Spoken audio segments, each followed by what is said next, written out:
कलयुग की सत्य कथा। एक मात्र पितृभक्त के कारण भगवान को ईंट पर खड़ा होना पड़ा। जिन्होंने माता पिता और गुरु की सेवा के महत्व को समझा तथा उनकी सेवा में अपना जीवन सफल किया, ऐसा ही एक भाग्यशाली सपूत था पुंडलिक। पुंडलिक अपनी युवावस्था में तीर्थ यात्रा करने के लिए निकला। यात्रा करते करते काशी पहुंचा। काशी में भगवान विश्वनाथ के दर्शन करने के बाद उसने लोगों से पूछा, क्या यहाँ कोई पहुँचे हुए महात्मा हैं जिनके दर्शन करने से हृदय को शांति मिले और ज्ञान प्राप्त हो?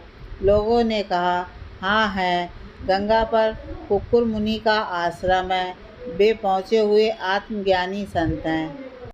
वे इतनी ऊंची कमाई के धनी हैं कि साक्षात माँ गंगा, माँ यमुना और माँ सरस्वती उनके आश्रम में रसोई घर की सेवा के लिए प्रस्तुत हो जाती हैं।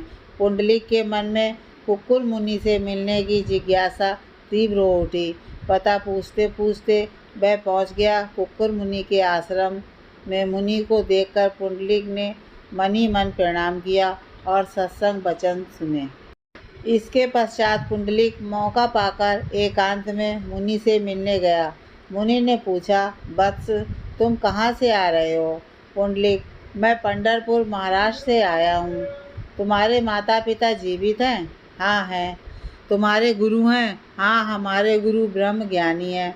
कुक्कुर मुनि रुष्ट होकर बोले, पुंडलिक, तू बड़ा मूर्ख है। माता पिता विद्यमान हैं, ब्रह्म ज्ञानी गुरु हैं, फिर भी तीर्थ करने के लिए भटक रहा है।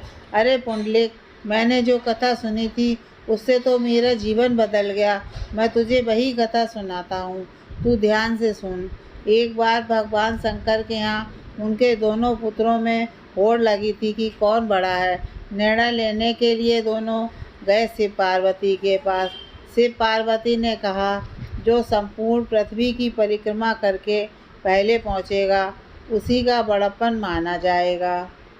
कार्तिकेय तुरंत अपने वाहन मयूर पर निकल गए पृथ्वी की परिक्रमा करने। गणपति जी चुपके से एकांत में चले गए। थोड़ा देर शांत होकर उपाय खोजा तो झट से उन्हें उपाय मिल गया। जो ध्यान करते हैं, शांत बैठते हैं, उन्हें अंतर्यामी परमात्मा सत्प्रेरणा देते हैं। अतः किसी कठिनाई के समय घबराना नहीं चाहिए, बल्कि भगवान का ध्यान करके थोड़ी देर शांत बैठो तो आपको जल्द ही उस समस्या का समाधान मिल जाएगा। फिर गणपति जी आए शिव पार्वती के पास। माता पिता का हाथ पकड़कर दोनों को ऊंचे आसन पर बिठाया। पत्र पुष्प से उनकी श्री चरणों की पूजा की और प्रदक्षिणा करने लगे। एक चक्कर पूरा हुआ तो प्रणाम किया, दूसरा चक्कर लगाकर प्रणाम किया। इस प्रकार माता पिता की 7 प्रदक्षिणा कर ली। शिव पार्वती ने पूछा, बस ये प्रदक्षिणाएं क्यों की? गणपति जी बोले, सर्व तीर्थमयी माता, सर्व देवमयो पिता, सारी पृथ्वी की प्रदक्षिणा करने से जो पुण्य होता है वही पुण्य माता की प्रदक्षिणा करने से हो जाता है। ये शास्त्र वचन है। पिता का पूजन करने से सब देवताओं का पूजन हो जाता है। पिता देव स्वरूप हैं, अतः आपकी परिक्रमा करने से मैंने संपूर्ण पृथ्वी की 7 परिक्रमाएं कर ली हैं। तब से गणपति जी प्रथम पूज्य हो गए।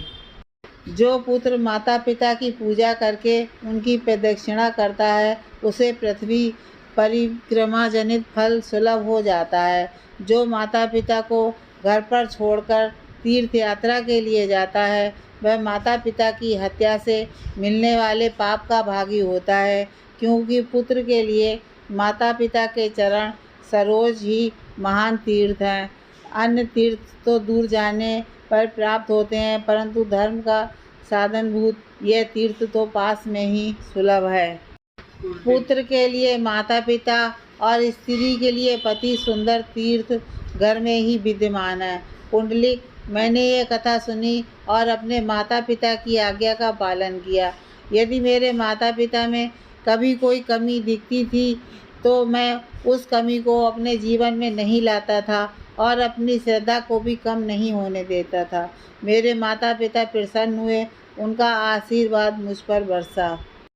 फिर मुझ पर मेरे गुरुदेव की कृपा बरसी, इसलिए मेरी ब्रह्म ज्ञान की स्थिति हुई और मुझे योग में भी सफलता मिली।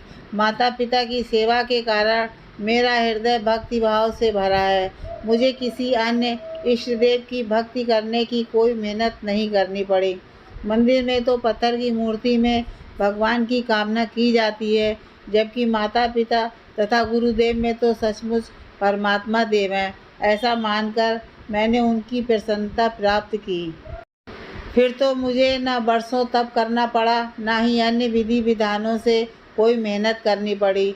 तुझे भी पता है कि यहाँ के रसोई घर में स्वयं गंगा, यमुना, सरस्वती आती हैं।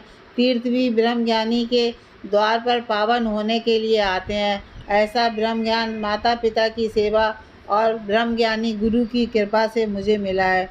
पुंडलिक, तेरे माता पिता जीवित हैं और तू तीर्थों में भटक रहा है। पुंडलिक को अपनी गलती का एहसास हुआ। उसने कुक्कर मुनि को प्रणाम किया और पंढरपुर आकर माता पिता की सेवा में लग गया। माता पिता की सेवा ही उसने प्रभु की सेवा मान ली। माता पिता के प्रति उसकी सेवा निष्ठा देखकर भगवान नारायण बड़े प्रसन्न हुए और स्वयं उसके समक्ष प्रकट हुए। पुंडलिक उस समय अपने माता पिता की सेवा में व्यस्त था। उसने भगवान को बैठने के लिए एक ईंट दे दी। अभी भी पंढरपुर में पुंडलिक की दी हुई ईंट पर भगवान विष्णु खड़े हैं और पुंडलिक की माता पितृ भक्ति की खबर दे रहा है पंढरपुर तीर्थ।